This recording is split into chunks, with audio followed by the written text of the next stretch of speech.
Hello and welcome to episode 2 of RacerViews podcast.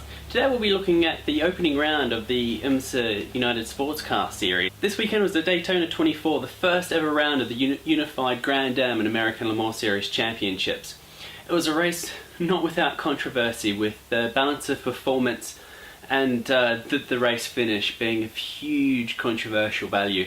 Personally, I thought the balanced performance was pretty much right. We all expected the Daytona prototypes to be faster around Daytona. The cars basically are made for that, like the Audis are made for Le Mans. It was not a surprise to see them quicker, although I can understand where the Ford guys are coming from with their being a little bit off the pace from the Corvette guys. It'll be interesting to come to Sebring to see if the P2s are reliable enough to get through and quick enough to be faster than the Daytona prototypes. If they're not, then we do have a balance of performance issue. The second thing that happened during the race was that enormous crash between the Ricci Ferrari and the Gainsco Daytona prototype.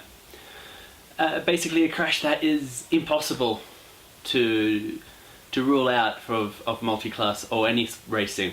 A car that is slows, another car that comes out blinded by just unsighted and with low sun is always going to prove a problem. However, you look at the enormous impact of this and the fact that only Mimo Gidley had arm, leg and back injuries, and that was all that was really suffered, is a massive testament to the strength of these cars and to the finish in the GTD class. A crazy decision that was made probably too quickly to penalise the Ferrari, the 555 Ferrari. And it was the wrong call to penalise that car, and the right call was made in the end. But the race will now only be will be tainted with the fact that this call was made, there was controversy, and the Flying Lizards were deemed the winners, and they were not after the podium. It's evident that there is an issue with the rulebook and how penalties are given in final lap instances.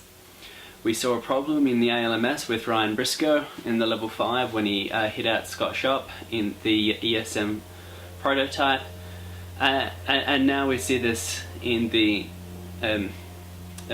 United Sports Car Championship. It's one of these things that they'll have to produce over time to create rules and procedures to ensure that this doesn't happen. It's such a shame that it happened on the first weekend. The race was a brilliant one, and it's just been tainted a little bit by that, but hopefully the series will recover and we'll have a great Sebring that will be lacking some of that controversy.